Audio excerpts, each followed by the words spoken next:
It's time to go live, 'cause it's Saturday, November 29th, 2025. That's right, every Saturday and Sunday, every weekend, we go live, 2 p.m. Eastern Standard Time. Every Saturday is educational, and sometimes some business on the world of writing.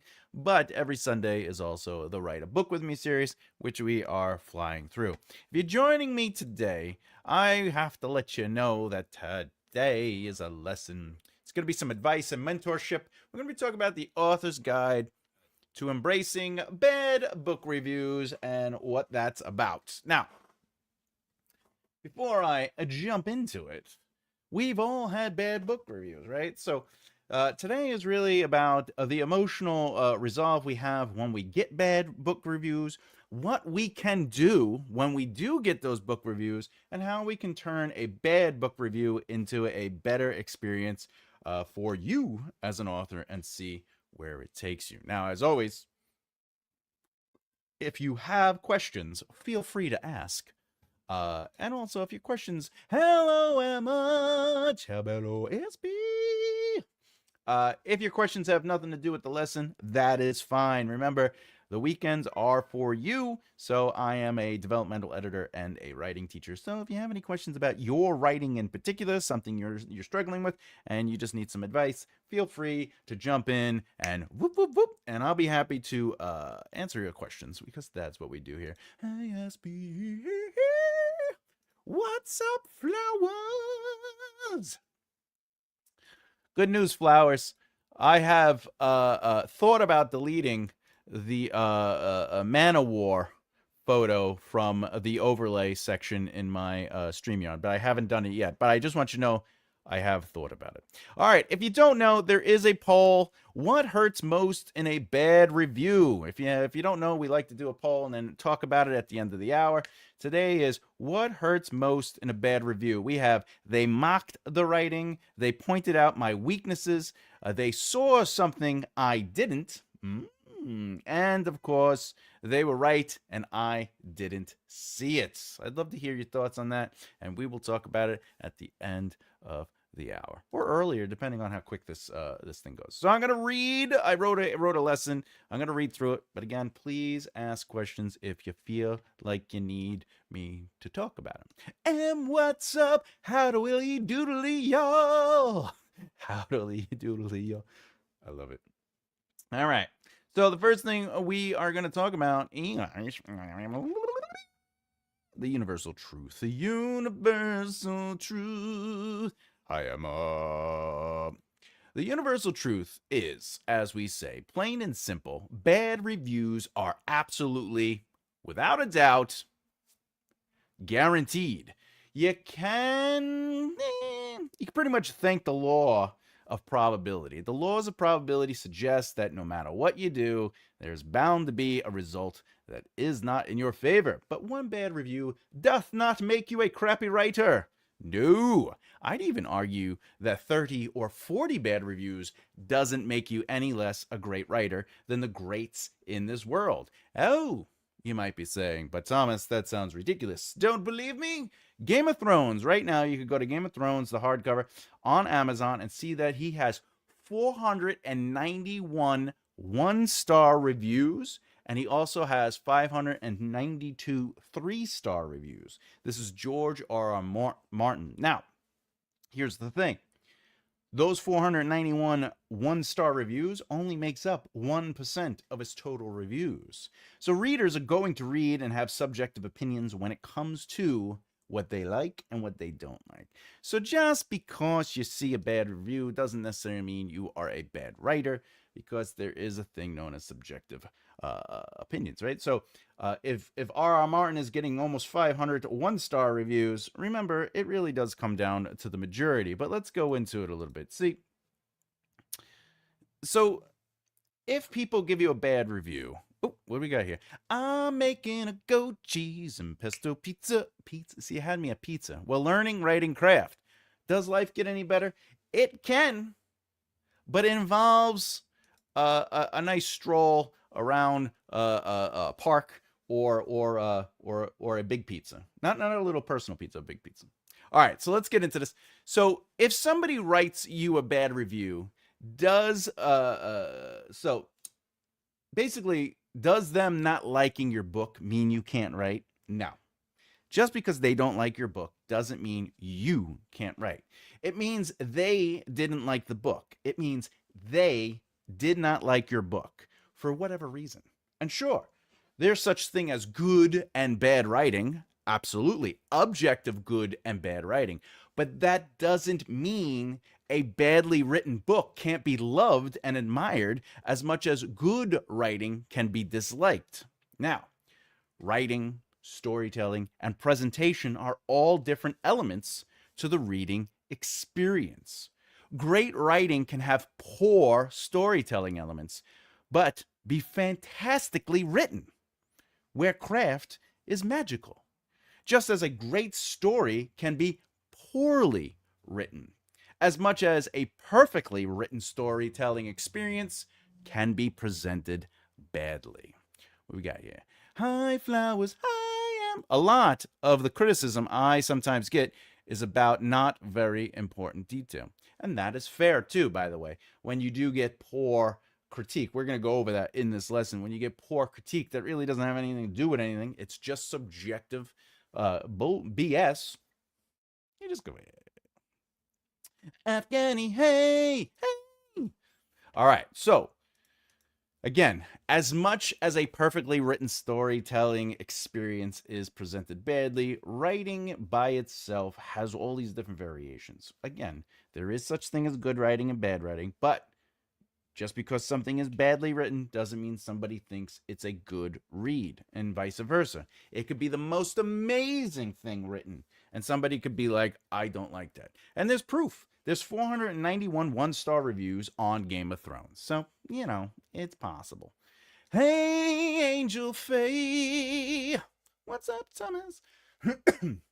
With that said, that's the reality. Just because something is written well doesn't mean people will like it. And just because something's written bad doesn't mean people won't like it. Because that's the reality. No matter how meticulously you craft your novel, no matter how many accolades that novel receives, your work will inevitably be disliked by someone. This is not a failure in your ability to be a writer. It is a mathematical certainty rooted in the subjective reality of human taste. Or lack thereof. Am I right, ladies? Am I right? Some people, they just give fast, you know. I'm almost done with book 1 of the fantasy series. Let's give you a round of applause. Congratulations, Angel Faye. I'm very proud of you, my friend. Very proud of you. So, the reality, like I said, is that no matter how much you put effort into your novel, no matter how long it takes you to release it, and, you know, I was just talking to someone amazing recently about this for myself, where sometimes I have trouble releasing something because I'm like, it needs to be so good, and my perfectionism takes over, and I have to have a talk with myself or people I care about and listen to them. And remember that it doesn't have to be perfect, because no matter how perfect you make the book, somebody is going to be a douchebag. They're going to say something negative. They're going to, some people won't even say anything negative. They'll just go, oh, I don't even like this genre. It was terrible. I don't know why I read it. Okay. But this is the reality. All right. Just because people didn't dislike it. All right. It just means that the wider your readership grows, the more that the probability will go up that somebody will dislike it.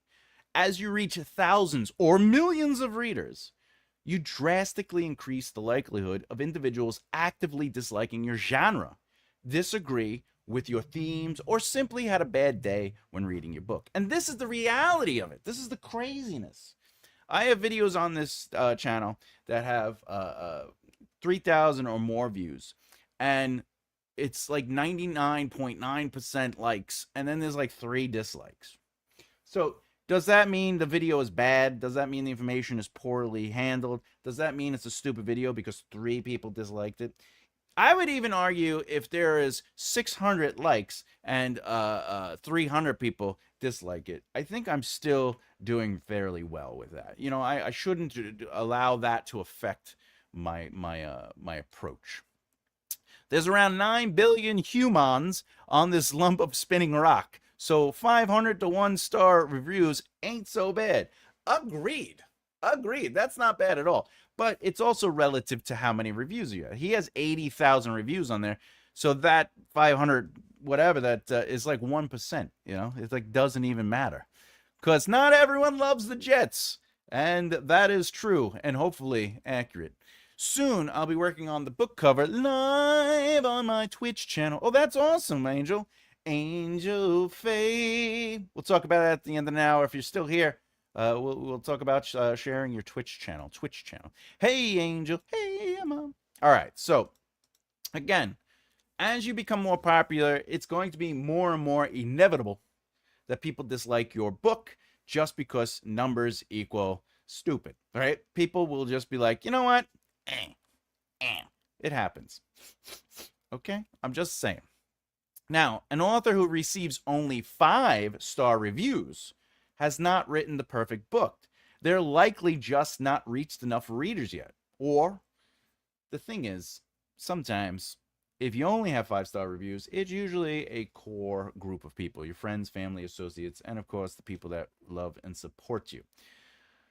But I will add, okay, you got to still embrace the negative review as proof that your book is in the hands of the public. It's generating conversation, and truly, it is out there in the world. You are building a brand. So awesome about your book. Are you on Instagram? Yeah. Oh, hey, Emma. Okay. Now, a bad review, I'll be honest, is often less about you and your craft and more about a reader's experience. Specifically, the difference between their expectations and the reality of the book. Every reader comes to your book with a unique mental starting point. They have a foundational reality that they believe in. They have a deep belief that something is something. For example, they might go, this is what I'm expecting from a good romance book. Which means if the book that they believe is a romance book, and it might even be a romance book, but in their mind, these elements make a great romance book. If you are missing those elements, they're not going to think it's a great romance book. But that doesn't mean it isn't a good book. Okay? I am. So trust me, you're going to get not enough kissing in this romance book, all the way to too much kissing in this romance book. And why didn't they have the sex? And of course, why aren't they step siblings? That's the thing. People have desires and interests and preferences. So when they read a book and it doesn't have those, it's not enough kissing, it's too much kissing. Hey, how come they didn't do the lovemaking and why? Why are they not step siblings? But don't get me started on crossing genre lines or subverting tropes as well. But the point is, readers expect a typical formula that's based on their wants and needs that has nothing to do with you. And if they don't get it, 1-star review. Okay. No, I am Emma. That's funny. All right. So moving on.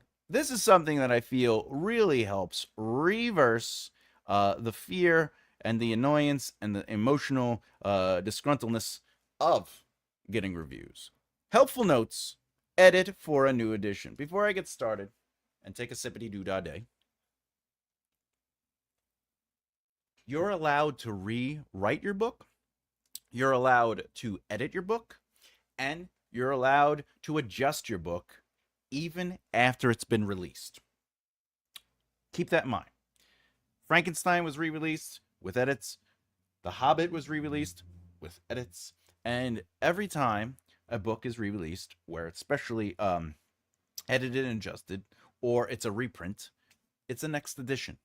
And that doesn't mean you can't change things, because the original version still exists.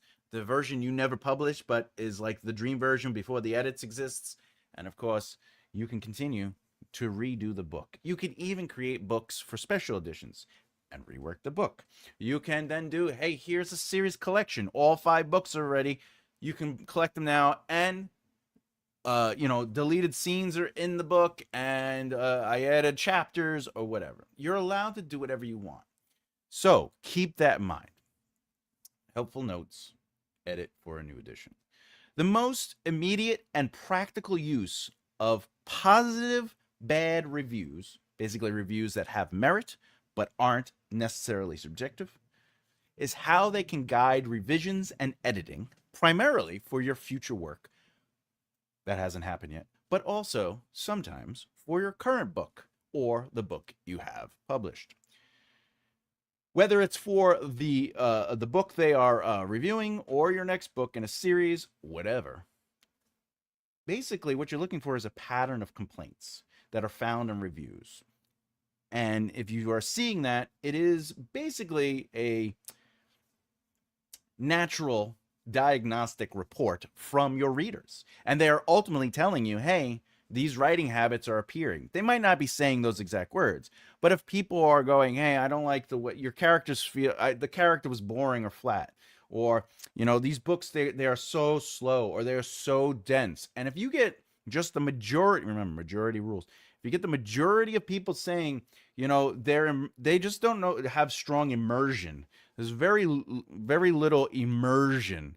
This means you, as the writer, can take this information and go, hey, is immersion something that I want as a writer?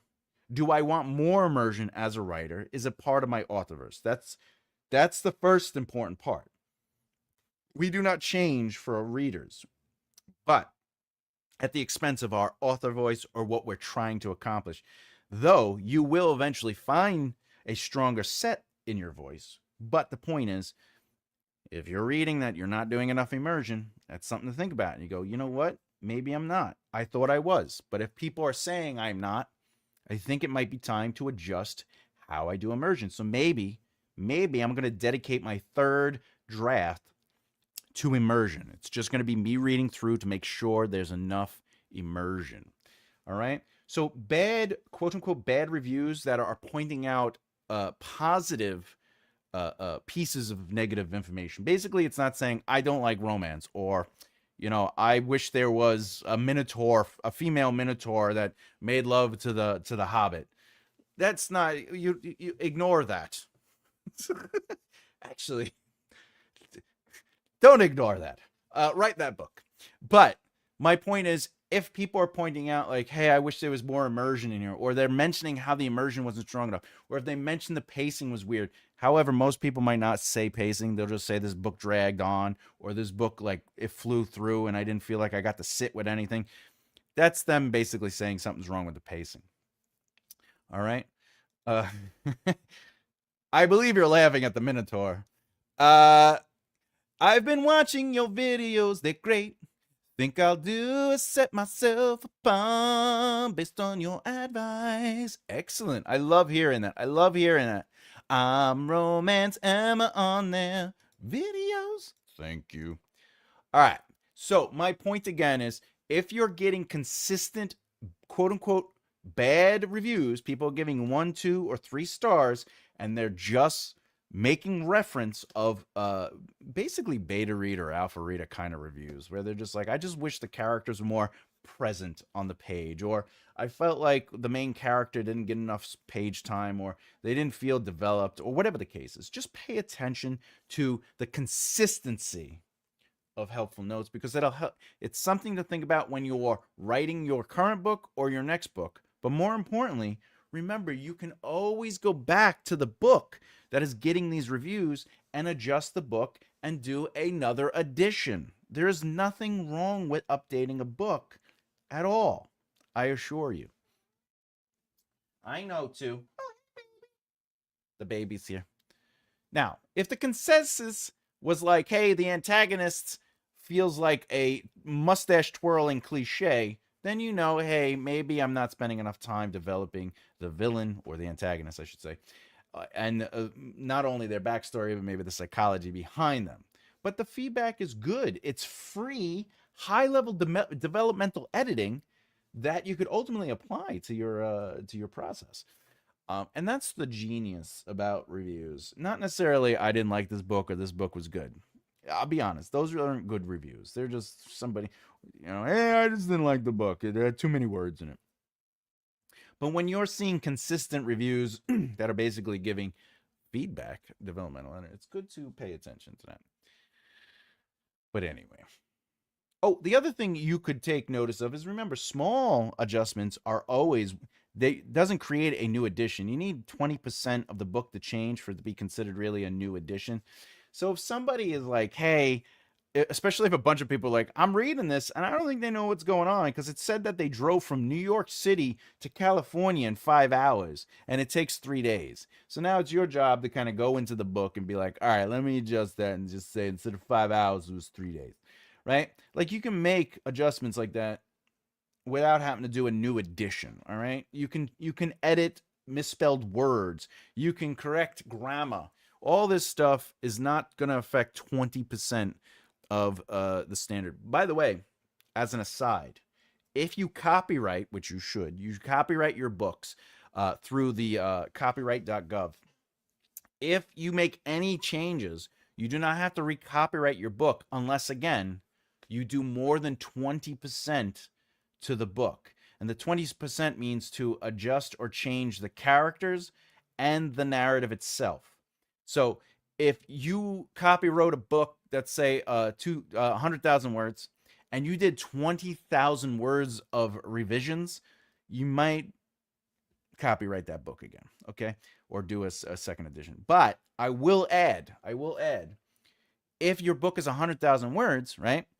And the only thing you change is more or less the aesthetics, like the way you describe things, the immersion, but the character arcs and the characters stay the same, as well as the narrative plot. You don't necessarily have to copyright it, because the copyright is protecting basically the movement of the plot and the characters themselves.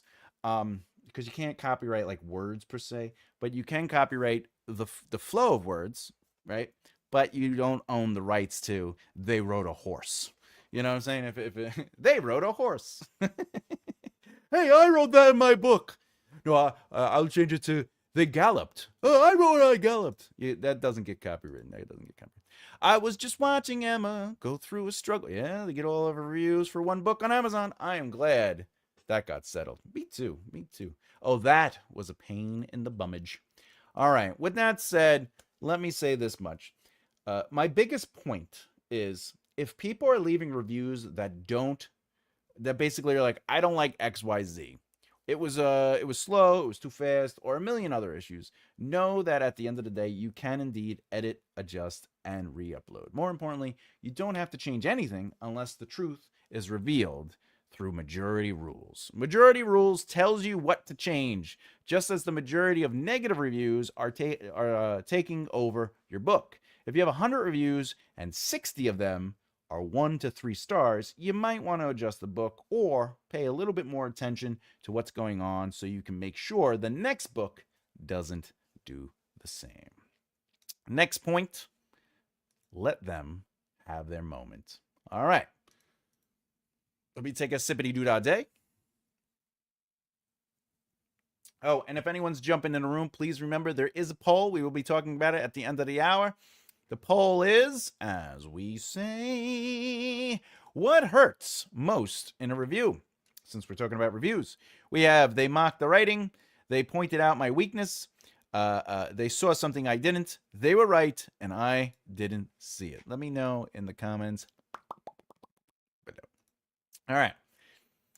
Let them have their moment. You're never going to see that person again. Okay? Let them have their moment of power in their life. You'll do more harm than good if you use their review as a chance to defend yourself, or worse, attack them. Okay? This is something I have definitely struggled with in the past, often. 3 and 4 are kind of the same. 3 and 4 are kind of the same. They saw something I didn't. They were right, and I didn't see it. Oh, yeah, I guess that is kind of the same. They saw something I didn't. Oh, no. They saw something I didn't. just means that they're pointing out stuff that you didn't notice, but you might not necessarily agree with them. Whereas the fourth one is they did the same thing, but you do agree with them, and I can't believe I missed that. That's like that kind of that's the distinction between the two, just for anyone who's giving a little look see. All right. Again, I've struggled with this in the past where especially my music days, if somebody was like, hey, that song was blah, blah, blah, I would get emotional about it. I was connected to it, but I was also a wee little lad. I was a youngin'. But nowadays, when somebody says something bad about anything I've done, I thank them for giving me their time and how I appreciate that they were willing to give me feedback. After all, it's hard enough to start, let alone create something like a book. So I'm happy that it moved them emotionally. Enjoy. I appreciate that. Life is too short for anything annoying like that. In fact, I don't even write bad reviews myself, okay? If I don't like something, I just don't review it. It's not worth it. Besides, what's the point? To spend time writing down something that people might read, might not read, who cares? It's sort of like my videos. I try to avoid any video titles that are like, this is why your first chapter sucks, right? I try to avoid negativity, though sometimes it slips through, and that's the thing. Like, it's going to happen. And it's good to try to adjust what we want, through our morals and our needs and what we're trying to change in the world, But at the same time, I don't need to do a review on a book that's crap. Just as I don't need to talk about how bad something is. It's just not what I care about. So, after all, who needs to put that kind of energy into the world? Though I might add that my favorite bad reviews are the ones that you have to hit see more. Because when I see more because I have to extend it, I just move on. I don't read anything that's longer than 200 words in a review. You know what I'm saying? Especially if it's a bad review. Like if it's a 1-star review and it says see more, I'm going to see less. I am going to move on. I just want putting that out there. Okay. Just all right. All right. With that said, let me do this real quick. If you haven't done so already, please subscribe and hit the bell icon so you don't miss out. You know what I'm saying? So you don't miss out.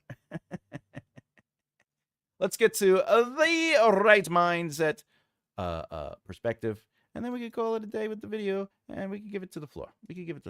Okay? So this is my conclusion, all right? When you receive your first bad review, the initial reaction is usually defensive or disheartening, and I get it. Been there, done that. However, a crucial mindset shift is recognizing that negative reviews are often a successful indicator. So make the shift and recognize your reach. Bad reviews confirm that your book has successfully broken through the noise and is now reaching a diverse group of people, including those who may not enjoy it, because people have preferences. And an author's goal is distribution and visibility. So you want as many hands on the book as you can get. Why, you might ask? Because it leads to your audience and not just an audience. That's right. The more people that read your book, the more you're going to filter out the people that aren't your audience, and you're going to basically plateau out, and you're going to start discovering who is your base audience, your true fans. Oh, look, we got another spammer. It's funny. All right. Besides, a book that exists solely in a comfortable bubble of 5-star praise is usually one that hasn't yet been discovered by the mass public, but sure, your friends, family, and small group of people might know about it. And of course, that's fine. It's totally fine. But when a book receives a balanced mixed of ratings, say an average of 4.0 to 4.5, it suggests the title is experiencing an organic reach because it is evening it out. You have all the 5-star reviews from your friends, family, and associates, but now people are coming in and they're starting to give you your 3 points, your 4 points. So you might get some 2s and 1s. It's going to happen, and it's going to even out to be 4.54. Even some of the greatest books out there are like high 3s, or I should say low 3s. And that's the thing. It just happens. Furthermore, negative feedback is proof that your book is doing what? Invoking a reaction. Mediocrity often does not result in conversation. It doesn't react the emotional truth of people. It usually provides silence. And people are just like, it was okay. Here's 3 stars, right? But strong emotional reactions, whether positive, 5, 4, or negative, 1, 2, indicate that the work is indeed engaging, challenging, and or provocative. Provocative. Here's the Minotaur making love to hobbits.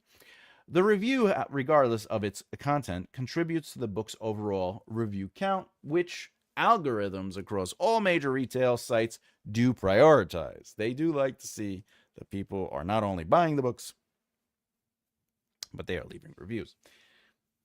And a high review count will tell the algorithm, hey, listen, my book is good. And usually it pushes the book organically. Therefore, negative reviews, hey, they elevate the book anyway. Good, bad, whatever. But not all negative reviews are created equal. The key skill for an author is learning to triage the feedback, separating the useful, actionable criticism from the unhelpful personal preferences. Subjective, taste-based complaints can be ignored. So don't be disheartened by, I usually don't read X genre, or the main character was annoying. He was tall and I'm short and I hate reading tall characters. My point is this. Reviews are opinions at the end of the day. They are not objective truths. It is all subjective. But some reviews will help you figure out what's working after the fact and what's not working. Remember, you're allowed to release a new edition. There's such thing as first, second, third, and fourth, etc., etc., etc. And when you do a re-release, or you have a collection of, you can do your edits. That's the brilliance of being an author. All right. Does anyone have any questions? I love questions about what I talked about. Let me know in the comments. Woo! Yeah. What do we got? Oh, what's up, Richard? Hi, Emma. Hi, Emma. Do. I know I don't get a hello. What's up, Rich? What's up? I don't get a hello? Is it because I have a beard? Wait, are we talking about Emma Bennett's author's butt? Who isn't? I don't look at Emma's butt because I am respectful. But you, Richard. Oh, thank you. Hello! Is it me you're looking for? I can see it in your eyes. I can feel it in your... Hey now. All right, everybody. Does anyone, if I'm here, if anyone has any questions about dealing with bad reviews, if you yourself are dealing with bad reviews, how do you feel about them? I'd love to hear your thoughts in the comments. Let me know how you react to bad reviews. If you have any questions about moving forward from that. If you have any questions about writing in general, okay, feel free to let me in on the scoop, because I love that stuff. What is the worst review you've ever read? Oh, I usually laugh at them. That's really the best way to go about it. Also, I love that you're asking me a question about reviews. The worst review, I bring it up often. It's basically they are similar to this review. I got this book as an ARC copy, and I read it, and I just don't like romance. I don't read romance. It's not my thing. There was just too much like kissing and like romance in this book, and I just didn't like it. It didn't feel realistic, so I gave it 1 star. Those are the worst reviews I've ever read, and I'll tell you why. Because why are you writing the review? If you are an ARC reader, or if anyone, like, let's say I gave you a book for Christmas and I just don't understand your preference, and I'm like, here's a highly erotic book about elves, whatever, and you read it and it's everything you don't like, and then you decide, you know what, I'm gonna give this book a 1-star review, but also I'm gonna point out, hey, I don't like this stuff, but I'm still like, that to me is the worst kind of review. I have ever read. And basically, they're all like that. I've had to get my first review, so I'll take this advice. Hopefully, time in the near future. Well, you're gonna get a good review from me, all right? Because we celebrate and elevate everybody here. Hello, thanks.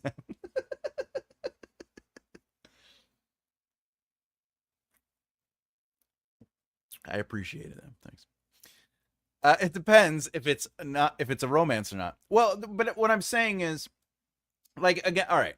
Let's say I gave you an epic fantasy book, but you yourself not only don't like reading a lot, but the only books you really enjoy are like self-help books, or maybe you like thrillers. And I give you this, 350,000 word epic fantasy novel for your first time, and you're like, this book was far too long, 1 star. But it wasn't far too long. It was exactly as long as it needed to be for that style of book. But it's not your thing. I would consider that the same thing. So I get your point, Thomas. Well, listen, I have autism. If you're gonna say something, I have to respond to it. Just give a gift. Yeah, that's right. A gift card is definitely the best present you can give. It says, I listen to you and I love you so much that I don't want to get yelled at for getting you the wrong gift. Because here's a gift card. Morning Glory, Milking Farm. Listen, first of all, you had me at Milking Farm. Let's be honest. That's the kind of book I like to read. All right. So, again, if anyone wants to vote in the poll, what hurts most in a bad review? They mocked the writing. They pointed out my weaknesses, and of course, they saw something I didn't like. I didn't. Okay, but this has nothing to do with them being right or wrong. You don't agree with it, but you didn't notice it at first.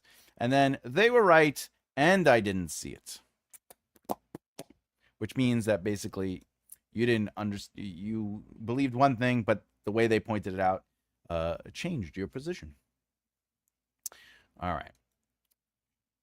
Before we get into the poll, let me just do the hoopla. Boom! If you didn't know, makearightlefthehere.com. Christmas is coming up, and that's right. You can purchase this book right here, Breaking Down Success, The Foundation for Longevity. It is available on makearightlefthehere.com.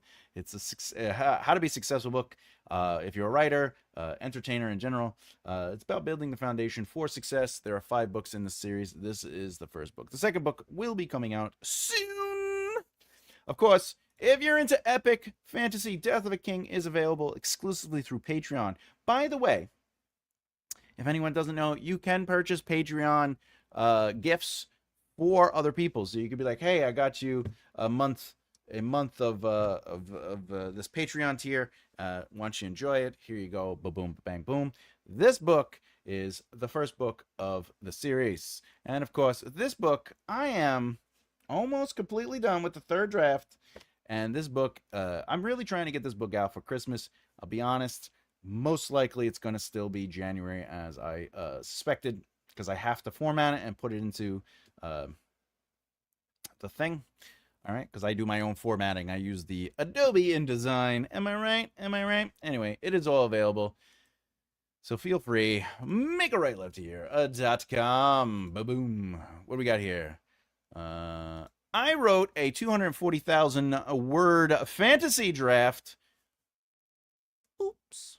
Hey, that's good though, Richard. I'm glad you're writing. The important thing is that all 240,000 words are doing something and aren't just, hey, how can I blow this the word count up? Don't expect me to edit that. Also, hello, Richard. Somebody had dinner. I've tightened chapter. Ooh, excellent. Wait, let's get an applause for that. Boom. Congratulations for tightening up chapter 2 by 600 words. That's awesome. That's a good tight look, 600 words. That's sexy. I am over the moon, and well, you should be. Let me pull you down by the ankle, though, because we can't lose you, Flowers. We need you here on Earth. Should finish the first eyeballing tomorrow. I love that. I love hearing that. I'm very proud of you. Very proud of you. I got good reviews of my short story. You did? Oh, we're going to have to... Ba-boom, ba-doom, boom, boom. Fantastic, my friend. I just want you to know, I tried to buy it the other day, but it looks like you only have it for Kindle Unlimited. I can't. It won't let me buy like it just it says I have to buy a subscription to Kindle Unlimited.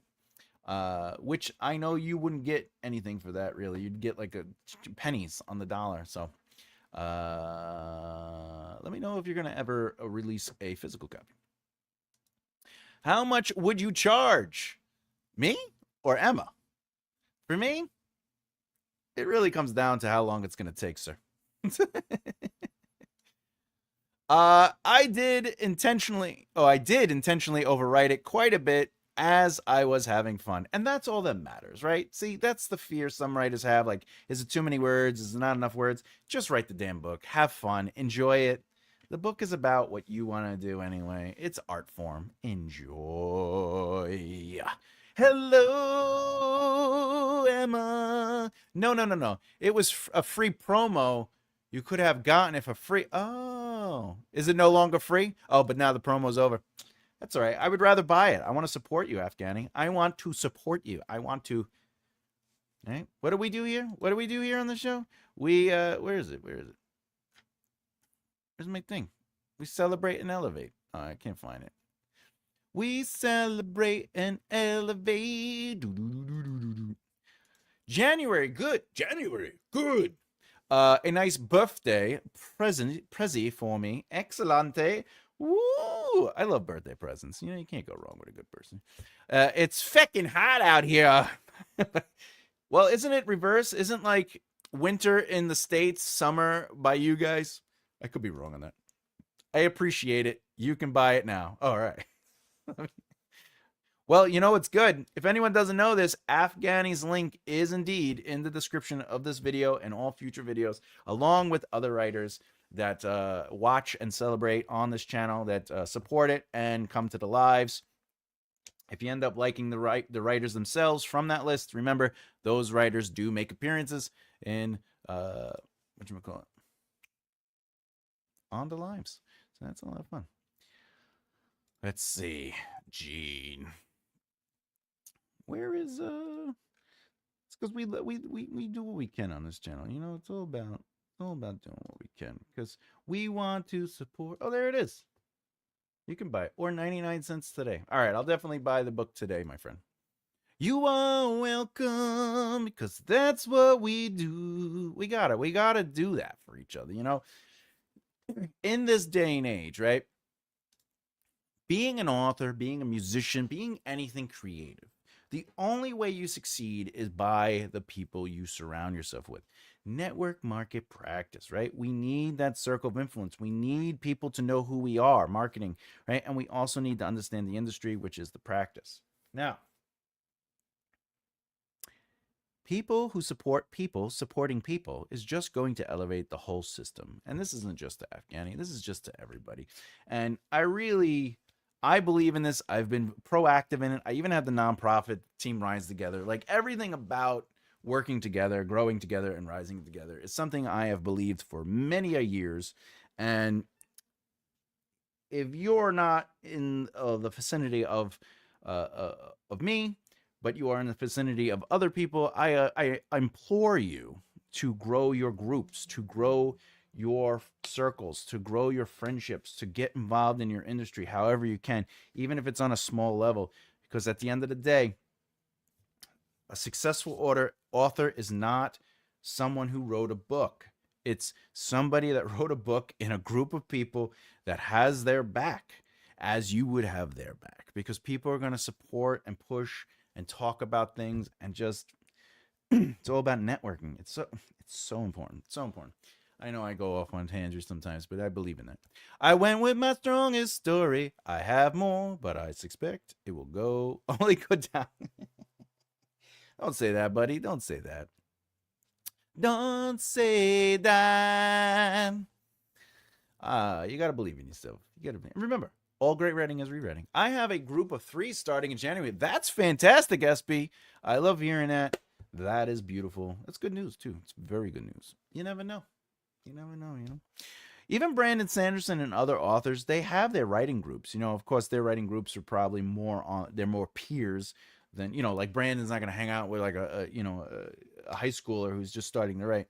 But that should give you some sort of idea of like even like named writers are still working with groups and groups that they trust and they grew up with. And even Sanderson has said in numerous interviews that his group is actually the people he went to college with and they grew as writers. And some of those writers became just editors, and I shouldn't say just editors, but they became editors, they worked for publishing houses, whatever the case is, right?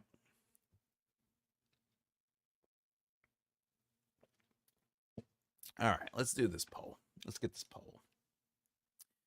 The poll is what hurts most in reviews. So far, we have they mocked the writing, 12%. Interesting. They pointed out my weaknesses. How dare you? 0%. They saw something I didn't. 50%. And of course, they were right. And I also didn't see it. 38%.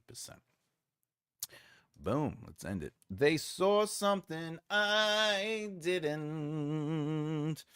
That's always the hardest, right? You know, when somebody catches it and they're just like, boom. Hey, by the way, why did so and so vanish from the story? Like, whatever happened to Bob? Whatever happened to the soda bloop bloop? Right? Whatever happened to it? And then all of a sudden you're like, what? Oh man, how did I forget to have them get the soda bloop bloop? It is tough. What the link of Afghani? Here, I'll give it to you. I'll give it to you, my friend. I'll give it to you. I'll give it to you. You give it to me. Here you go, buddy. I'm going to put it right in the comments. Right in the comments for you.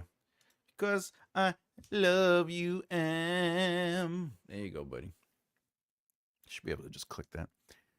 If they were right and I didn't see it, that means I didn't do a good job in my outline, right? It could be the outlining. It could be the writing the drafts themselves. Because remember, outlining is definitely a different skill than writing prose, but also prose is far different than outlining. Outlining, I'll be honest with you, even in the screenwriting industry, especially for television and film, sometimes you just have somebody there who's an idea person. Somebody that makes sure that everything is connected. But at the same time, there are people who aren't idea people that aren't good at outlining, but they're just amazing writers and they're good at dialogue and they're good at, or you even have the people that just punch stuff up. You know, they'll make it funnier or they'll clean it up. And that doesn't just mean formatting. It means that they'll just make more sense of it. So like every part of writing, there is like we're not all great at all levels of writing, but at the same time, at the end of the day, to answer your question straightforward, it could be so many different variables. It could be anything from the outline to whatever. Your job as a writer, though, I'll be honest, is when you're done with the book, before you hand it off, right? You need to take notes. If you're not an outliner, you need to reverse engineer your book and make sure that everything is connecting. Anytime somebody mentions something about something specific, write that down on a note. It was mentioned on chapter 4, whatever. And then you look at your notes and you go, how many times was something mentioned about the sort of bloop bloop, right? And then at the end of the day, you'll be like, wow, I only mentioned it 3 times. I got to go back and I got to add more about it. This character vanished, right? I do that too. I keep track of my characters. So every time a character appears in a chapter, I just put their name down in that chapter and I look and I go, all right, this character has been in, 90% of the chapters. This character's been in 10% of the chapters. All right, I got to elevate. So that's something you got to do just in general. That's usually what happens, though, is that the writer's just writing and they're not really going back and doing the work. Because writing a book or outlining a book is the easy part because you just do it. The hard part is asking questions. The hard part is doing the work. The work is trying to organize it. The work is looking at it and analyzing it. And the reason I say writing is easy and outlining is easy is because at that point, it doesn't matter if it's good. It doesn't matter if the outline's good. It doesn't matter if the writing's good because that's not the end. You are not done there. No one just goes, all right, published. Like the outlining is easy because you just do it. You just whatever comes out comes out, and it's probably going to be garbage, and it should be because it's just a block of stone that you chiseled a little bit. But by when you start doing the work, you got the first draft, second draft, the third draft, right? For me, you see my process. I have like I have like 13 levels of work before I even get to my first draft. You know what I'm saying? I really do. Um, that's just because I got sick and tired of missing stuff, and I'm crazy like that. Uh, at the end of the day, where is it? I think 29. Oh, oh, yeah. What is it? I have. I'm looking at it now. I have 1, 2, 3, 4, 5, 5, 6, 7, 8, 9. I have 9. All right. I do 9 things of foundational work before I even write the first draft, which is the prose, dialogue, and some immersion. Um, the second draft is where I go through and I purposefully try to add deeper immersion and I adjust notes. But before I even get to my second draft, I have 2 rounds of edits. I take a break and then I come back and I take notes and then I adjust the notes. Then after I do my second draft, now I get a beta reader. Some people, what they do is they write a first draft and then they give it to beta readers. So it really comes down to what you're looking to do. Oh my God. Yeah. Find the soda. Bloop, bloop. 2. Oh, you are very welcome. What are those 9 things you do before the draft? So, all right. The first thing I do is brainstorm. Very simple. I just brainstorm whatever I come up with. If I come up with scenes, if I write a scene, if I write it, I could write like I could play out scenes and chapters just for fun. I write out like ideas, character ideas. Mostly what I'm searching for though in my brainstorming is like what is the emotional thing I want to play with? Like what am I interested in experimenting with? Number 2 is character arcs and summary. So I take all my brainstorming and then I say, all right, who is the main protagonist?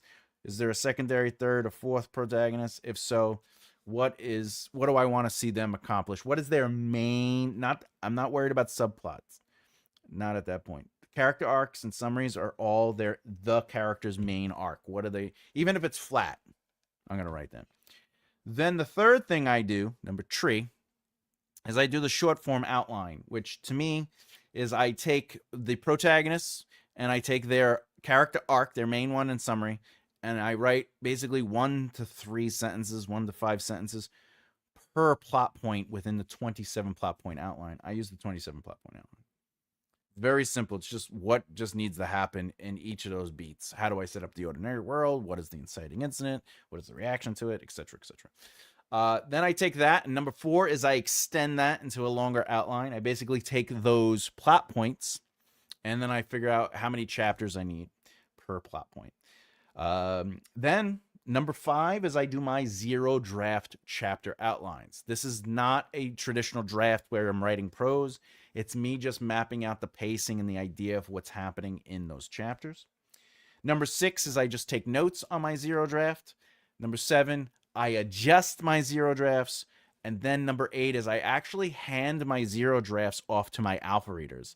And the reason I do that is because I want them to read through and understand the foundational elements, not the experience. So they're reading 0 drafts that aren't pretty. There's no, the prose are like few and far between. It's just very straightforward. It's bullet points. I just want to make sure that things are making sense. I get their notes. And then that leads me to number 9, which is I revise the 0 drafts one more time based on the alpha notes. And that's it. And then number 10 is when I start my first draft. So I hope that helps. So it's brainstorm, character arcs, short form outline, extended outline, 0 draft chapter outlines. Then I take notes. Then I adjust those notes. Then I have alpha readers. And then I revise the notes into my 0 draft. I hope that helped. And thanks for the question. And hello. So what you're saying is don't start chiseling a marble to begin. Yeah, that's Venus de Milo. Yeah. You even there are uh, there are tiny statue versions of the David. Michelangelo actually worked on smaller versions of the statue until he figured out what it is he wanted to do, and then he basically went from there. So it's not like he had David stand there and he did the big one. He actually worked up to the big one. From drawings to small statuettes. At least I'll get the no arms bit right, I guess. That's fine. Yeah, your no arms will be perfect. And just for the record, usually they had arms. It's just because age and time, wear and tear, and they just fell off. You are absolutely welcome, and I really appreciate that question. You know I love questions here. So if I were to send you my draft, you would want it raw and mostly bullet points, how it is.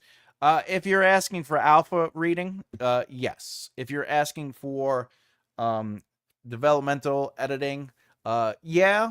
However, I prefer to come in before the zero draft chapter outlines are written. Though that doesn't, if I come in afterwards, that's okay too. But the reason is because I like to make sure your outline, just the general outline, even if it's extended outline, makes most sense. Fantastic, I'll be around for you, my friend. Hey, see, Emma jumping around. Emma, yeah. Oh, man. All right. Guess that's it. I guess that's it.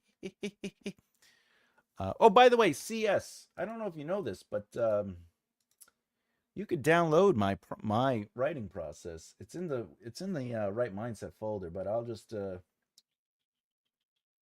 is it?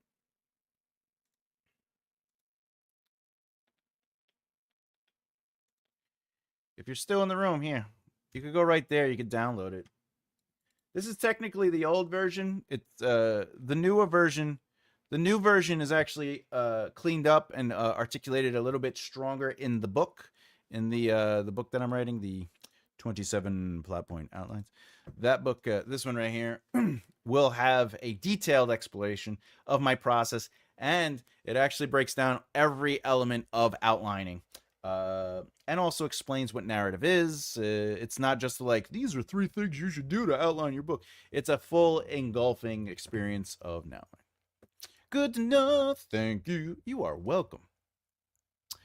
I finished writing a short story. Wow. Mr. Afghani, congratulations. I'm really excited for that. I don't know if you know this, but you're right. You're a very good writer. So keep it up. Keep it going, my friend. I'm dreaming of a white Christmas like the one I used to know. Who used to sing that? Bing Crosby, right? I'm dreaming of a white Christmas. What is that? Yeah, Bing Crosby, right? I'm dreaming of a white Christmas, just like the one I used to know, where the treetops glisten and the children listen to hear sleigh bells in the snow. By the way, Turkey Day turned out swell. Fantastic, SB. I love hearing it. I had chili for the thanks of the giving. It was vegetarian chili. I am not a vegetarian or a vegan. I love the meat. Give me the chicken. But it wasn't a. I don't really have family in the Midwest where I am, so no one came over. That's all right. It's okay. I'm glad you had a fantastic time, though. I hope you ate all. I hope there was leftovers, because that's a sign. That's a good sign. By the way, I ate chili beans and rice for lunch all week. I mean, you gotta prepare the belly for the chicken, and the best way to do that is chili beans and rice. Oh. I'm collecting all the editing PDFs you've made. Oh, excellent. I have them in a folder now. We'll scrutinize them next week. Excellent. I'm glad. I'm glad. I am glad those are helping and also fun to look at. The 2026 PDFs are going to be a lot of fun. By the way, if anyone doesn't know, Flowers is talking about the Patreon. You can go to patreon.com. You can get those PDFs if you join tiers 1 and or 2. However, if you want to get the whole kit and caboodle, you can join this tier, which is the Scribe tier. So you go to makearightleftier.com, go to Patreon, the Scribe tier, and just so you know, you get everything. You get it all. Get it all. You get a lot of good stuff. A lot of good stuff. Please let me know how that goes, Flowers, if those PDFs do help. And obviously, my heart's with you. So if you have any questions, you know you could always reach out to me. Can I ask what you do when you get stuck with writing a draft? Yes, absolutely. That's a great question. Sorry, I mean I will. Oh, that's no, I understood what I understood what you meant, Flowers. So this is a really great question. So again, can I ask what do you do when you get stuck with writing a draft? All right. So what I like to do is, if I'm in the process of writing my first draft or second draft, or even if I'm working on an outline or zero draft, what I do is I actually stop and I work on another project. And what that does is it gets my brain to sort of unclog because I'm changing gears. The other thing I do that has helped me tremendously, okay, is if I'm writing out prose and I get stuck because I'm like, where do I go? I'll actually stop and I'll outline an idea that I have for something else. The outlining is like a shift of the brain, and I'm no longer writing prose, I'm thinking of narrative. And that actually helps get my brain thinking. And I'll do that for 15 minutes, maybe 30 minutes, and then I go back and I will write. If those two methods don't work, which honestly, the first method usually works. But if those two methods don't work, what I do is I just stop. I go and watch television. I take a nap. Maybe I do the dishes. Maybe I go for a walk. Whatever. I do something else for a half hour to an hour. But what I do is while I'm doing it, if my brain starts thinking about the story, I let it happen. And then usually at the end of that 30 minutes to 60 minutes, I'll go back and I'll sit down, and usually the words start coming out. I do have a fourth way that I don't necessarily use all the time anymore because those other ways do work, but it's the write anything method. If I can't get anything to come out and nothing's working, I'll just start writing anything. I'll write about my day. I'll write, but I'll write like as if I'm telling a story through my day, like, oh, Thomas awoke from his bed and, got up and, whatever. I'll just write that stuff. So that does help. I hope that helped. Sorry, oh yeah, we were. Does Patreon advert like here's Thomas's new car? That's funny. He does take his dishes very seriously. Well, you gotta clean your dishes. You got to clean your dishes. You gotta make sure they're nice. You got to clean your dishes. All right. If anyone didn't know, rockets engine burning fuel so fast, up into the night skies they blast. Through the universe the engines whine. Could it be the end of man and time? Back on earth the flame of life burns low. Everywhere is misery and woe. Pollution kills the air, the land, and sea. Man prepares to meet his destiny. Yeah. Sorry, I had to sing into the void. Stuck in my head. All right.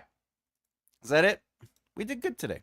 If anyone has any other questions, we could do one more round of questions, and then maybe we'll call it a day. But honestly, I'm really happy that we got to sit here. This was a lot of fun. Thank you. I appreciate it. We could all do a whole new world again if you want. I know I had fun doing that one. What's that other song from there? Is it Be Prepared? I never thought hyenas essential. They're crude and unspeakable plain, but maybe they're a glimmer of potential if allied to my vision and brain. I know that their powers and retention are as wet as our warthog's backside. But think, thick as you are, pay attention. My words are a matter of pride. It's clear your vacant expression. He doesn't really sing though, right? He just kind of like talks it. Oh, I got about 60 more pages of transferring to do. So happy weekend, everyone. Go have fun, SB. Thank you so very much. I'll see you tomorrow, hopefully, 2 p.m. Eastern Standard Time. It's always lovely seeing your face and having you interact. I love you. I love seeing you talk. Love and light, my friend. Need to get that cleaning dishes song for my boy. He'd be knacking. Imagine engine burning fuel so fast up until the night skies they blast. All right. Can I do the Jasmine bit, please? Yes, you can. Let's do it. You want to do Jasmine? We're gonna sing some Disney songs. Sing Disney songs. What are there? We got, ooh. You are always welcome, Emma. Hey, peace and love. What is the oh, by the way, if we had to, what is the what is the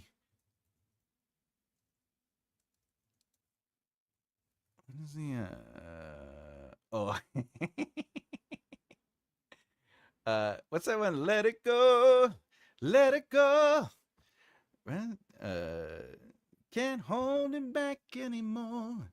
Let it go, let it go. I turn away and slam the door, 'cause I don't care what they're going. The cold never bothered me anyway. Is that the song? I think that's the song. I actually don't know the lyrics to that song. You know what song is really good? I like the two versions. I got the Make way for Prince Ali. Say hey, it's Prince Ali. Hey, clear the way in the old bazaar. Hey, you, let us through. It's a brand new star. Oh, come be the first on your block to meet his eyes. Make way, here he comes. Ring bells, bang the drums. You're gonna love this guy. Prince Ali, fabulous he. Ali Ababa. Show some respect, boy, genuflect down on one knee. I love that song. Hey, I'm more a Belle from Beauty and the Beast, I feel. Plus, you're very hairy. It's a duet. You know what? There is not one bad song at all in Beauty and the Beast. And I'll fight you on that to anybody who says otherwise. Even bonjour, hello, how are you today? Like, that's a great song. And then obviously be our guest, put our service to the test. What is it? Tie your napkin round your neck, Sherry, and we'll provide the rest. Soup is your hot hors d'oeuvres, why we only live to serve. Try the gray stuff, it's delicious, don't believe us? Ask the dishes, they can sing, they can dance. After all, miss, this is France, and a dinner here is never second best. Go on, unfold your menu, take a glance, and then you'll be our guest. We our guest, be our guest. Oh, the play, yes, the library with the rolling ladder. Yes. That is really, if I won the lotto, that's I would build a massive library just to have it, and then I would just have one book. And people were like, "What are you doing?" I was like, "Well, I just want to swing. I like the ladder." The other song that I like, the Prince Ali version, is the reprise where he's like, "Is Prince Ali not as you know him? Just a con. Need I go on? Right? What is it? I can't remember. Arabian Nights is good. What else is good? Bare Necessities. It's just the bare necessities. It's the bare necessities. Beauty and tale as old as time, true as it can be, barely even friends. Then somebody bends unexpectedly. Just a little change, small to say the least. Both a little scared. I don't sing in that register though. She sings it high, right? Because it's Mrs. Potts. Tale as old as time, truth as it can be. Barely even. I can't. It's too high. I feel you may have gone off. Hey, what's up? Welcome to us being way off track. I am off. I am way off. I guess I'm just trying to think of Disney songs. I'm trying to think of Disney songs. What's the Friends ones?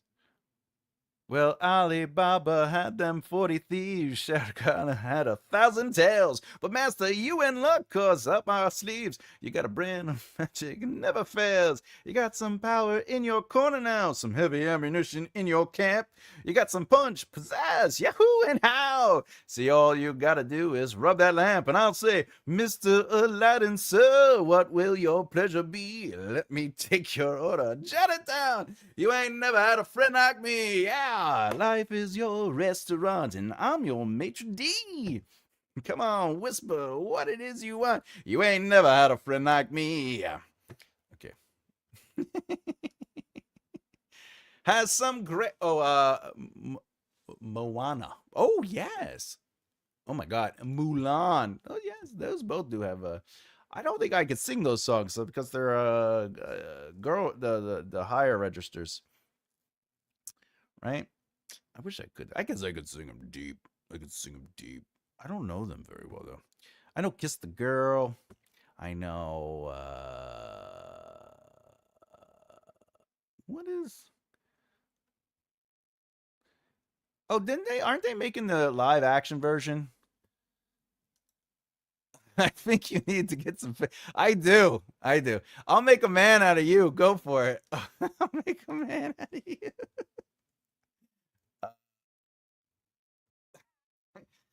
Do I? Let's see if I know the. Let's get down to business to defeat the Huns. Did they send me daughters when I asked for sons? You're the saddest bunch I ever met, but you can bet before we're through, Mister, I'll make a man out of you. I don't know what I think that's the rhythm. I don't remember the full rhythm. Tranquil as a forest, but on fire within. Right? It has like that rhythm to it. I believe it has that rhythm. I can't. I think that's the rhythm. If I don't remember the rhythm, I can't sing it. You gotta have the rhythm. You know, you gotta have the like whatever. Whatever. Sorry. It's just one of those days. If you're joining us, it's just one of those days. I haven't seen any Disney since I was in primary school. Really? Well, I guess yeah. That's fair. That's fair. Disney movies are so good though. Like some of them are so strong. Arabian Nights, like Arabian days, more often than not, they're hotter than hot in not a cruel ways. Arabian Nights. Aladdin, I used to love Aladdin. The writing in that, by the way, just kind of back and he's singing. Richard, that's all we do here is sing. If anyone, you know what I used to, that's where I started learning how to write. You know, where you watch Disney movies all the time. You're stuck on Aladdin. I'm not stuck on Aladdin. It's just good stuff. Aladdin's good. You don't like Aladdin? You don't like Aladdin? What's wrong with Aladdin? One jump ahead of the bread line, one zip ahead of the bunch. I steal only what I can't afford, and that's everything. One jump ahead of the lawman, that's all, and that's no joke. These guys don't appreciate I'm broke. Riff, rap, street rat, scoundrel, take that. Try a different tack, guys. Yeah, rip them open. Gotta eat to live, gotta steal to eat. Tell you all about it when I got the time. One jump ahead of the slow pokes, one skip ahead of my doom. Come on. Such a good rhythm. So good. It's so good. See, I was distracted by robotic vacuums on Black Friday, which I get it. I'm the same way. When I lived at home, I always told my parents, "Don't come in the room when I'm vacuuming." All right. Give his lamp a rub. You gotta get. I think they aren't hammer. They aren't hammer enough. That's fair. They're not metal. That's cause he's been rubbing his lantern. Hey-o. Hey-o, everybody. Hey-o.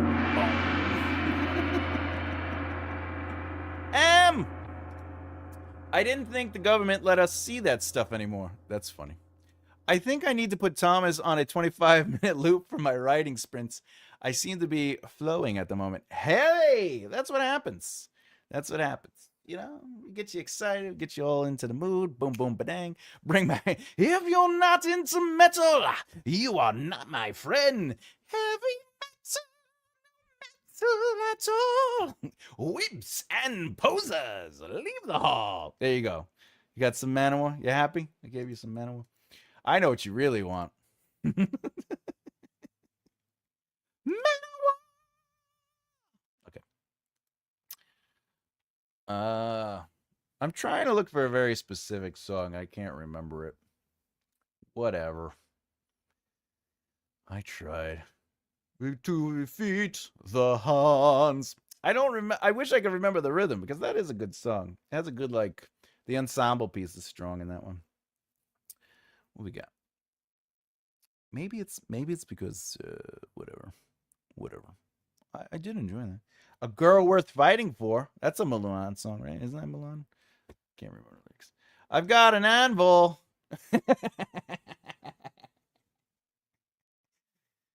I seen Manowar live once, and I just want you to know the whole front row kept falling on the ground, slipping on oil.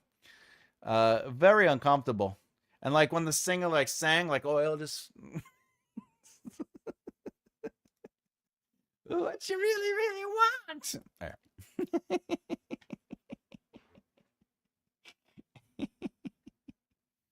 It's funny.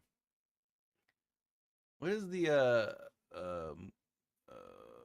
Moana?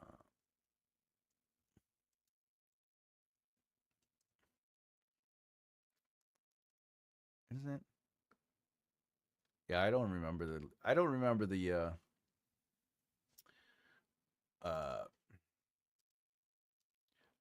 the rhythms for the Moana. Moana. Okay. I see what's happening here. You're face to face with greatness, and it's strange. You don't even know how you feel. It's adorable. Well, it's nice to see that humans never change. Open your eyes and let's begin. Yes, it's really me. It's Maui. I don't remember the rhythm. I can't do it. Oil, as in no, they wore look at them. They're covered in baby oil. Was this show sponsored by Exxon? No, it was sponsored by baby oil. You sure it was oil? Yeah, it was mostly men there. Oh. I need to be co-hosting this, to be honest. Why are you not? Get on the screen, Emma. It's so frustrating. What's frustrating? What do you need? You need me to get back on track? Oh my word. Filth. Well, we're done. We did our tell him off. Rich is here. He doesn't want to hear about my writing stuff, my knowledge. No, I think we're done. Thanksgiving happened Thursday, so that was exciting. But tomorrow we have Write a Book with me, and that's gonna be a lot of fun. We get to I need to be doing the songs properly. What? First of all, the songs I know I did properly. All right, I know the Aladdin songs good. All right, the Beauty and the Beast I know those slippery characters indeed.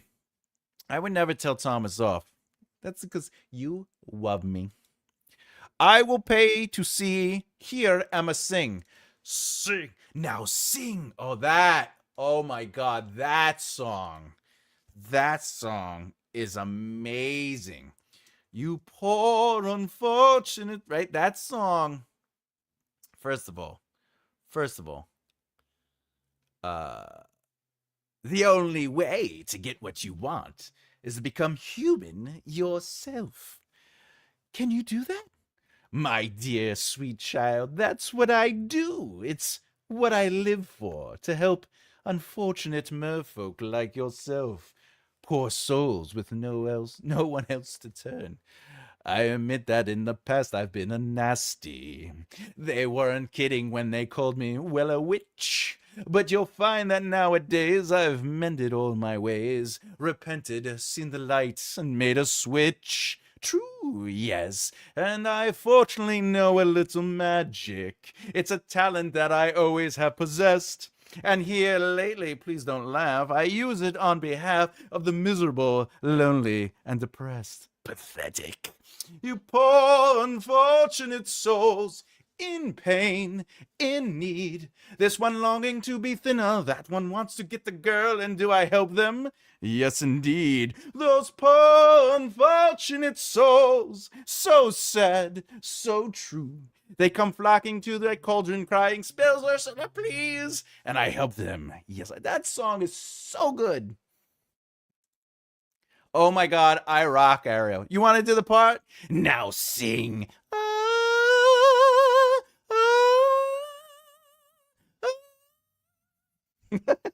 Right? Isn't that how it goes? I think that's how it goes. Seriously.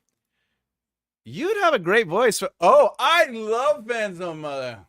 Sing once again with me a strange duet. I power over you, grow stronger yet. And though you turn from me to glance behind, I'm the Phantom of the Opera. What's the other one that's really good? Past the point of no return, right? Past the point of no return. No, I forget the rhythm of because it's past the point of no return. No backward glances. The game of make believe, right? So I forget the rhythm of that song, but that's one of my favorite songs. Is the point of no return, and of course, Masquerade. He got the voice and I got the face. As my mother used to say, you'd make blind people happy. Yes. Yeah, I'm a musical guy. I love all the musicals. All the musicals. I love Jekyll and Hyde. I love it all. Lost in the darkness, silence surrounds you. It's rain, man. Hallelujah. It's rain. First of all, is he taking requests every day? I love requests. We built this city. We built this city on rock and roll. Fun fact, that band changed their name and they originally sang the song back in the 70s and 60s, whatever, where they go, the one pill makes you smaller, the other makes you tall. That's the same band, right? So we built this city by Starship, but it was originally Starship Band was originally, I think, right? They were Jefferson Airplane. Maybe I got that wrong. Maybe I got that. I think some people.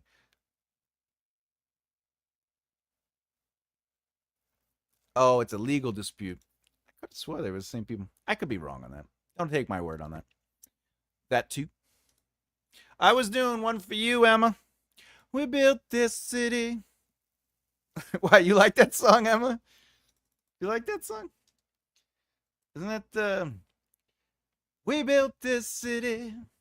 We built this city on rock and roll. But see, I remember the rhythm of the verse. You know, say you don't know or recognize my face. Yeah, I don't remember the rhythm. Now, if this is a Kiss song, I could do any Kiss song almost. I could play any Kiss song. I can get my guitar, but that'd be weird. All right. I made a fool of myself enough. Embarrassed myself. My singing. See, that's why I retired. You know, it's not worth. Who wants to watch me sing? No one. It's good times though. I do miss singing. I do miss singing on stage. I had a lot of fun doing it.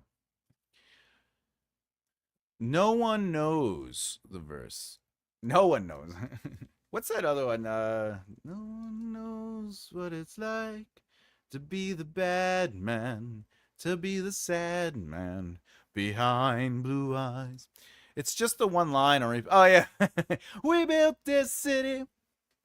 We built this city on rock and roll. Yeah, we built it. Sort of like what's that one? Well, I come from a land down under. No one knows. No one knows words. Or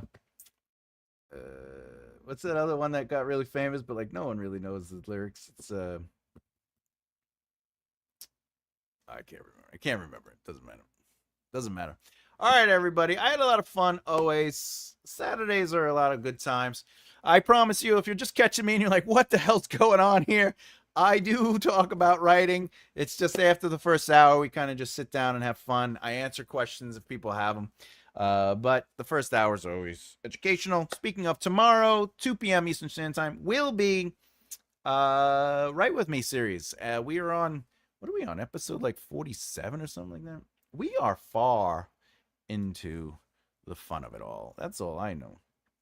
I think we're on 47, right? Are we on 47? You got to tell me because it's been a while. No, yeah, we're on 47. Episode 47. That's so Gundam style. Oh my god. Gundam style. That's all I know. And that's not even right. That's not what is that other song on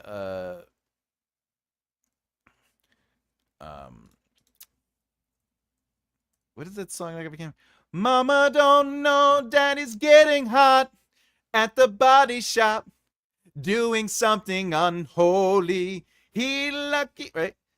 A lucky girl. She got married to a boy like, I don't know that. See, again, if I lose the rhythm. Dirty little one. Don't know daddy's getting hot at the body shop doing something unholy. He sat back while she's dropping it. She be popping it. Yeah, she put it down slowly. Yes, everybody, watch the beginning of the videos if you want to see what we were talking about. He honestly does know what he's talking about, really. I appreciate that, Emma. I do.